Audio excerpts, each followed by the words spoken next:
Howdy, folks. I wonder if anybody's missed me. Well, stuff happened the last couple of weeks that was beyond my control. So let's just say I apologize for not being here, but I'm back. But now let's get right to it. Boy, you gotta wonder what's going on with the Cayuga Nation. I mean, Clint Halftown and his faction and that other faction. I mean, what the heck was that all about? Oh, they're saying, oh, they're rightfully taking back what's theirs. Yeah, did you have to destroy all those buildings there on 89? Did you have to destroy buildings that held memories for me when I went to the Open Heart Steakhouse when I was younger, and also went to that place when it was kind of a hamburger stand for people who went to the state park? What was all that about? You know, we don't need all your politics here. Heck, you guys don't even pay taxes to the town, to the state, to the federal government. Heck, you don't even support the local economy.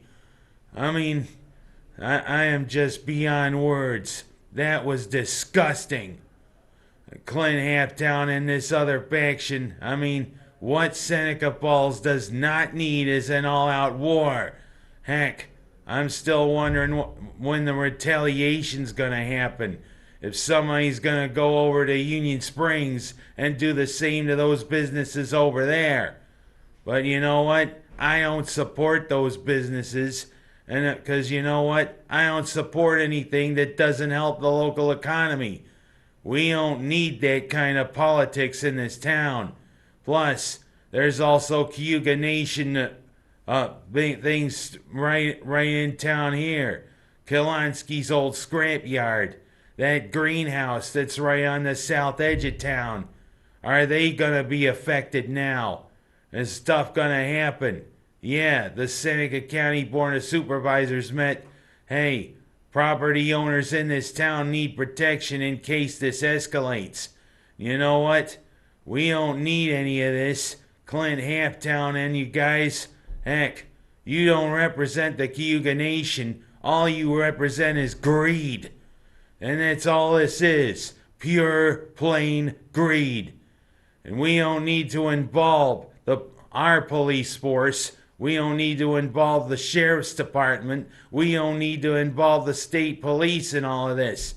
Heck, you and your guys a band of mercenaries who are former cops, I should say, who aren't really Cayuga Nation members, who are kind of, staining their careers by being members of the Cayuga Nation police. We don't need all of this. You know what? A good riddance. I'm just lost for words on that. Shame on all of you. I can see members of the nation wanting to pass on their ancestral customs and everything. Hey, that's good, but you don't need to affect the residents of this town. That's all I gotta say to you ingrates. And I'm gonna go from talking about that to talking about the Cuse.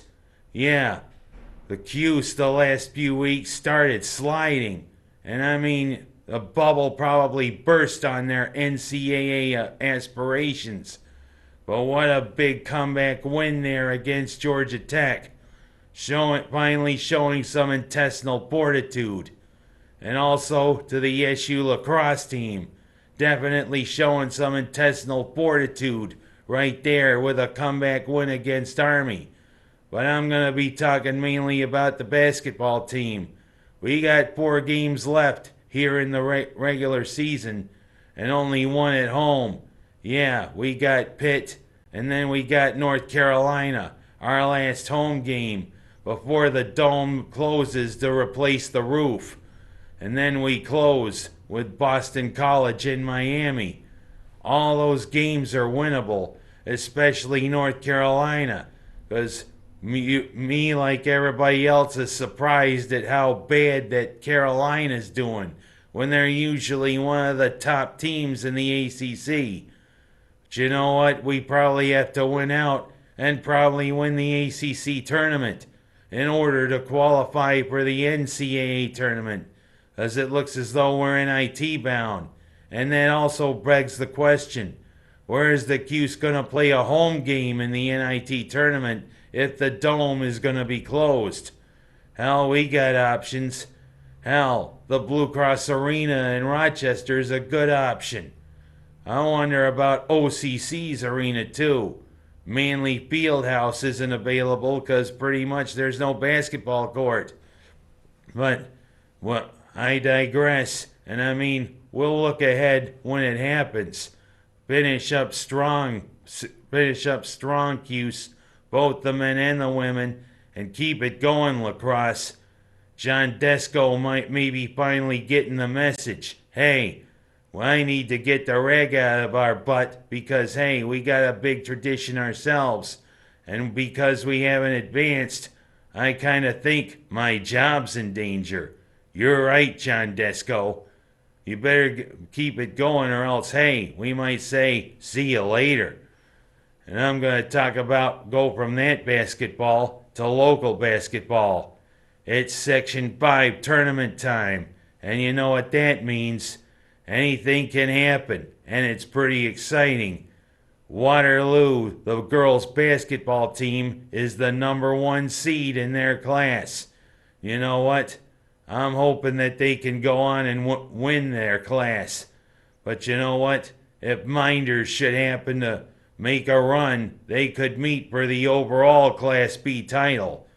Oh, Minders girls, right now I think are the 4th seed in the Class B2. Their first round opponent is going to be the cleanest team in the Finger Lakes. Yeah, those girls come all the way from Bath up here to play Minders. Yeah, the cleanest town in the Finger Lakes. Bath. Get it?